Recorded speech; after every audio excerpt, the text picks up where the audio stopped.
ब्रेकनंतर आपल्या सर्वांचं पुन्हा एकदा स्वागत। महापालिका निवडणुकांचे निकाल, सर्वात वेगवान निकाल आपण जय महाराष्ट्रावर पाहणार आहात। काही क्षणातच मतमोजणीला सुरुवात होणार आहे। मात्र जे काही चित्र यंदाच्या प्रसारामध्ये पाहायला मिळालं, कुठेतरी काँग्रेस राष्ट्रवादी बाजूला पडल्याचं सुद्धा चित्र पाहायला मिळालं। भाजप आणि शिवसेना ज्या पद्धतीने प्रचार आणि प्रसार करत होती, त्या पद्धतीनं त्या अनुषंगानं आणि तो एक आक्रमकपणा कुठेतरी काँग्रेस आणि राष्ट्रवादीमध्ये नव्हता असं चित्र पाहायला मिळालेलं आहे। मी कोमोद संघवी चावरे मॅडम यांच्याकडे जाते। मॅडम, मगासपासून आपण ज्या मुद्द्यांवर आता चर्चा करतोय, काँग्रेस आणि राष्ट्रवादी ज्या पद्धतीने ग्रिप पकडायला पाहिजे होतं, त्यांनी या निवडणुकांमध्ये ते पकडल्याचं दिसलं नाही। काँग्रेस ही बरेच काळापासून डिमॉरलाइज झाल्याचं चित्र आपण बघतोच आहे। त्याच्यात आता काही वेगळं नाही। जे केंद्रात झालं, जे विधानसभेत झालं, लोकसभेत झालं, तेच आता होत आहे। आणि काँग्रेसमधलं भांडण हे काही नवीन नाही आहे। मुरली देवरा जेव्हा अध्यक्ष होते या पार्टीचे, तेव्हापासून मुरली देवरा असतानापासूनच आपण बघतोय की काँग्रेसमध्ये इंटरनल भांडणं ही नेहमीच असतात। तरीसुद्धा लोकांचा सपोर्ट त्यांना सतत मिळत होता। तो बेस आता त्यांचा सरकला आहे हे त्यांनाही लक्षात आलं आहे। आणि तो परत कसा आपल्याकडे आणावा ह्याच्यासाठी त्यांच्याकडे स्ट्रॅटेजी नाही, त्यांच्याकडे कॅडर नाही, त्यांच्याकडे लीडरशिप नाही। विधानसभेतसुद्धा आपण बघितलं आहे की काँग्रेसकडे लीडरशिपची क्रायसिस होते आणि पृथ्वीराज चव्हाण हे कंट्रोल करू शकले नाही। आणि तो कंपेनचा मूड जो आहे किंवा ह्यांचे जे कॉन्ट्रॅडिक्शन्स आहेत BJP आणि शिवसेनेचं, ह्यालासुद्धा ते स्ट्रॅटेजिकली हे करू शकले नाही। त्याला आम्ही हिंदीत भुनवू शकले नाही असं म्हणतो। ते सुद्धा त्यांच्याकडे स्ट्रॅटेजी नाही आहे। दुसरं असं आहे की लोकांना आता कॉन्ट्रॅडिक्शन्स आवडायला लागले असं मला वाटतं आहे। शिवसेना आणि BJP ह्यांच्यामध्ये किती कॉन्ट्रॅडिक्शन्स आहेत, किती प्रखर बटबटीतपणे ते दिसून आलेले आहेत। जसं म्हणजे आता तुम्ही बघा, केंद्रात ते सत्तेत आहेत दोघं, विधानसभे इथे राज्यात सत्तेत आहेत, तरीसुद्धा इतके भांडतायत, आपसात भांडतायत, कोणाला भांडायलासुद्धा जागा ठेवलेली नाही आहे त्यांनी। हे सगळं चित्र इतकं कॉन्ट्रॅडिक्टरी असूनसुद्धा जर ते इतके इलेक्शनमध्ये पुढे जात असतील, ह्याचा अर्थ असा की वोटिंग पॅटर्न बदललेला आहे।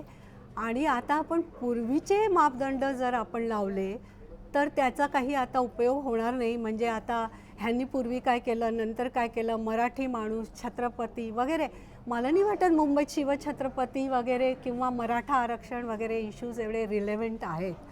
पण मुंबईचे इश्यू काय आहे हे पण आयडेंटिफाय करण्यात काँग्रेस अपयशी ठरली। आणि दुसरा मुद्दा असा आहे की इतकी वर्ष झाले तरीसुद्धा हे मुंबई म्हणजे मुंबईला एक ग्लोबल महत्त्व आहे। तर ते ग्लोबल महत्त्व कसं त्याचं ह्याच्यात सेंटरमध्ये फोकसमध्ये आणावं ते सुद्धा काँग्रेसला सुचलं नाही। मुळात ते गोंधळलेले आहेत। त्यांना सबंध इलेक्शन खेचून येण्याची ताकद त्यांच्यात आता सध्या तरी उरलेली नाही। आता दुसरा मुद्दा आहे की शिवसेना एवढं असूनसुद्धा, म्हणजे हे ग्लोबल शहर आहे, एवढं असूनसुद्धा शिवसेना इथे इतकी वर्ष आपला होल्ड कसा ठेवू शकते।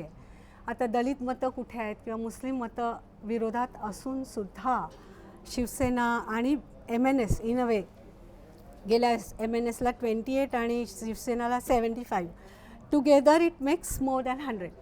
ह्याचा अर्थ असा की त्यांचा बेस इथे खूप पक्का आहे आणि आता तो बेस BJPनी खेचण्याचा प्रयत्न। काँग्रेसचा अभ्यास कुठेतरी कमी पडतोय सर्वच पातळीवर असं वाटतंय।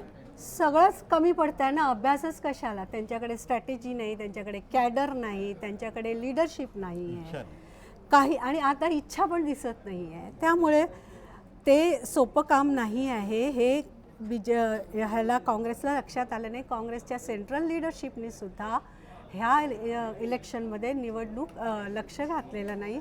बहुधा त्यांना इंटरेस्ट नाही किंवा त्यांनी ते गिवअप केलं, जसं गुजरातमध्ये त्यांनी केलं होतं विधानसभेत, तसं त्यांना इथे असं वाटलं असावं असं मला वाटतं। म्हणजे एक जी मरगळ आलेली आहे, त्या मरगळ झटकण्यासाठी आता कोणी पुढाकार घेताना दिसत नाहीये असं म्हणायचं तुम्हाला? तेच मी सांगितलं, आतापर्यंत मी तेच सांगत होते की त्यांच्याकडे इच्छाही नाही आहे, त्यांच्याकडे लीडरशिपही नाही आहे आणि ह्याला थोडा वेळ त्यांना जाईल। तरीसुद्धा तुम्ही एक्झिट पोलमध्ये दाखवताय काहीतरी 20-23 सीट्स त्यांना मिळत आहे, तर दॅट इज ऑल्सो कमांडेबल। म्हणजे काहीच त्यांच्याकडे नसताना त्यांच्याकडे यावेळेस तर रिसोर्सेस पण खूप कमी होते कम्पेअर टू शिवसेना आणि BJP। त्यामुळे जरी त्यांना 20-23 सीट मिळाल्या तरीसुद्धा मला असं वाटतं की त्यांचा बेस आहे अजून आणि ते त्यांना स्कोप आहे तो सुधारण्यासाठी. आणि भांडणं म्हणतात तर ते भांडणं आधीसुद्धा होते तरी काँग्रेस जिंकत आलेली होती. बरोबर.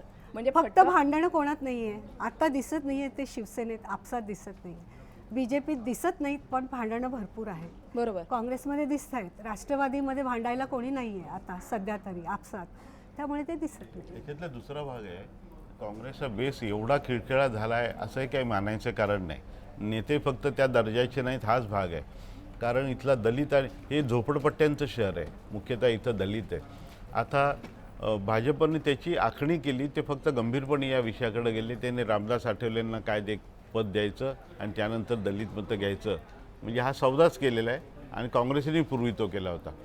परंतु याच्यातला त्यांची महत्त्वाची दुसरी स्ट्रॅटेजी जी आहे की MIMला स्पॉन्सर करायचं. आणि हा अत्यंत एखादा समजा विषारी प्रचार करणारं जर का समजा आपण वाढवत असू संघटना, तर ते अल्टिमेटली आपल्याला नंतर हे देशाला जास्त त्रासदायक ठरेल. पण याचा विचार भाजप करत नाही. काँग्रेसमुक्त भारत करायचं त्यांचं धोरण काय आहे की काँग्रेसला ठोकायचं म्हणजे त्यांची मुस्लिम मतं काढून घ्या. मुस्लिम मतं काढून घ्या म्हणजे काय, ती MIMला स्पॉन्सर करायचं, मदतच करतात.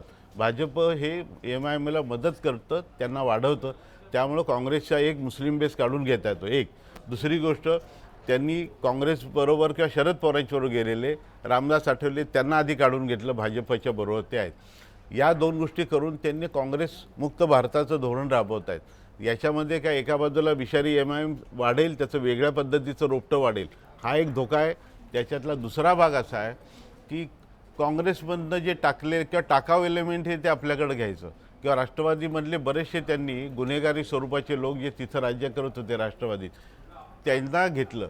म्हणजे जर का समजा वाईट एलिमेंट घ्यायचं भाजपनी आणि परत पार्टिबिटेड डिफरन्स म्हणायचं, हा काही भाग नाही आहे. त्याचा तात्कालिक निवडणुकीमध्ये काँग्रेसमुक्त भारत थोडासा आणि फायदा. काँग्रेसमुक्त महाराष्ट्र होणं हे इतकं सोपं आहे का, या मुद्द्यावर सुद्धा आपल्याला यायचंय. कारण पुण्यावरून आपल्यासोबत माजी मंत्री काँग्रेसचे हर्षवर्धन पाटील सुद्धा आता थ्रू झालेले आहेत. मात्र त्यांच्याकडे यायचंय, तुमच्याकडून त्या संदर्भातलं मत सुद्धा जाणून घ्यायचंय की नेमकी आता परिस्थिती कशी असेल, काँग्रेससाठी पुढचा काळ नेमका कसा असू शकतो हे सुद्धा आपल्याला जाणून घ्यायचंय. मात्र वेळ झाली पुन्हा एकदा एक छोटासा ब्रेक घेण्याची. कुठेही जाऊ नका, पाहत राहा जय महाराष्ट्र न्यूज.